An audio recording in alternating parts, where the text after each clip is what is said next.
Hello দর্শক, আমি doctor মেকলিন। আপনাদের সবাইকে আমার চ্যানেলে স্বাগতম। আমার এই চ্যানেলে পুরুষ এবং মহিলার ব্যক্তিগত এবং গোপনীয় যত সমস্যা আছে সে সকল সমস্যা খোলামেলা আলোচনা কর, সেই সাথে আপনাদের করা কমেন্টের উত্তর দিয়ে থাকি। আজ আমি আপনাদের সামনে কিছু গুরুত্বপূর্ণ প্রশ্ন এবং তথ্য নিয়ে আলোচনা করব। সবাই কেমন আছেন? আশা করি সবাই ভালো আছেন। বন্ধুরা, লিঙ্গে প্রতিদিন সরিষার তেল লাগালে কি হয়? এটা জানলে আপনি প্রতিদিন লিঙ্গে লাগাবেন।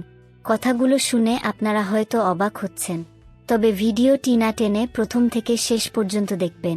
তাহলে আপনাদের মনে যত প্রকার ভুল ভ্রান্তি আছে সেটা কেটে যাবে। লিঙ্গে মূলত যে সমস্যা হয়ে থাকে এগুলোর মধ্যে প্রথমত হচ্ছে আগা মোটা, গোড়া চিকুন। এটা কেন হয়ে থাকে জানেন?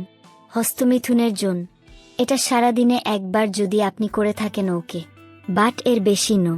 যারা দেশের বাইরে থাকে তারা অনেকে 24 ঘন্টার মধ্যে 2 ঘন্টা পরপর করে। এটা কিন্তু কখনোই উচিত ন। এছাড়া লিঙ্গে অনেক ধরনের রোগ হয়ে থাকে, তার মধ্যে হচ্ছে গনোরিয়া একটি রোগ। এটি কিন্তু অনেক মহামারী একটি রোগ। এটি একবার হলে সারা জীবন ভুগতে হয়। এরকম হাজারো রোগের সমাধান পাবেন আপনি সরিষার তেল থেকে। এখন বলবো আপনারা কিভাবে ব্যবহার করবেন, কি নিয়মে ব্যবহার করবেন সব বলবো। আরেকটি কথা বলবো, আমাদের চ্যানেলটি কিন্তু আপনারা অবশ্যই সাবস্ক্রাইব করবেন। এরকম হাজারো হেল্পফুল ভিডিও পেতে আপনারা কিন্তু আমাদের চ্যানেলটি সাবস্ক্রাইব করতে ভুলবেন না। সরিষার তেল কিন্তু মূলত আমরা রান্নার কাজে ব্যবহার করে থাকি, অনেকে কিন্তু শরীরেও ব্যবহার করে থাকে। বেশিরভাগ ক্ষেত্রে বাচ্চাদের, কিন্তু ছোট ছোট বাচ্চাদের সরিষার তেল ব্যবহার করে থাকে। অবশ্য কিন্তু সেটি খাঁটি সরিষার তেল হতে হবে। সরিষার তেলের মাঝেও এমন কিছু গুণাগুণ রয়েছে যে গুণাগুণগুলো আপনার লিঙ্গের জন্য খুবই জরুরি। তবে তেলটি কিন্তু অবশ্যই খাঁটি সরিষার তেল হতে হবে। আমি বারবার বলছি আপনাদেরকে, তেল যেন ঘানি ভাঙা অবশ্যই খাঁটি সরিষার তেল হয়।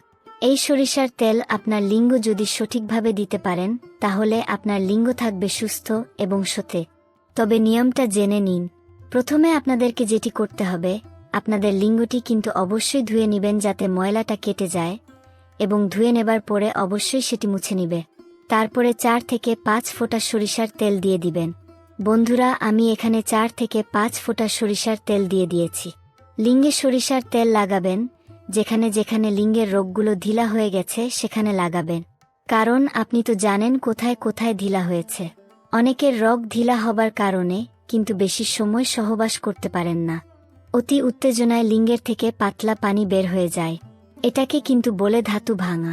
এটার জন্য কিন্তু অনেকেরই জীবন নষ্ট হয়ে গেছে। অনেক টাকা খরচ করেও কিন্তু আপনারা এই রোগ ছাড়াতে পারছেন না, এবং পারবেনও না বলে মনে হয়।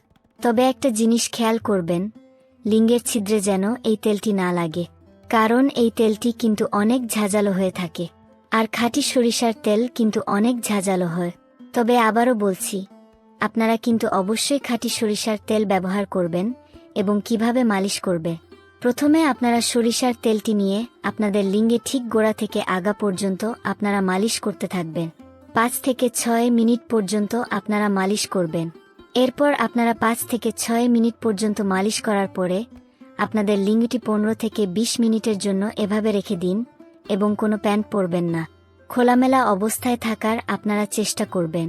তারপর কিছু সময় পর দেখবেন লিঙ্গের সাথে কিন্তু মিশে গেছে তেলটি। তখন আর কিছুই আপনাদেরকে করতে হবে না, এবং আপনারা কিন্তু এটা ধুবেন না। পরদিন যখন আপনারা গোসল করবেন তখন আপনি এটি ধুয়ে ফেলবেন। এভাবেই যদি আপনি প্রতিনিয়ত ব্যবহার করেন তাহলে অনেক মহামারী রোগ থেকে আপনি মুক্তি পাবেন। সরিষার তেল কিন্তু এমনই একটা তেল যে তেলটি ব্যাকটেরিয়া প্রতিরোধ। আপনার লিঙ্গ কিন্তু মারাত্মক ক্ষতির মুখে পড়ে ব্যাকটেরিয়ার কারণে, যেমন রোগ ঢিলা বা চেই পোকা, যেটাকে বলি আমরা ছোট ছোট পোকা। সেই পোকা আর হবে না যদি প্রতিনিয়ত আপনি এই তেল ব্যবহার করেন। বাচ্চাদেরকে ব্যবহার করতে দিবেন না। বন্ধুরা, যদি প্রতিনিয়ত আপনি এই সরিষার তেল ব্যবহার করেন তাহলে এই সকল সমস্যা আপনাদেরকে আর ভুগতে হবে না। আরেকটি কথা বলবো, রাতে ঘুমাতে যাওয়ার আগে আপনি ব্যবহার করবেন।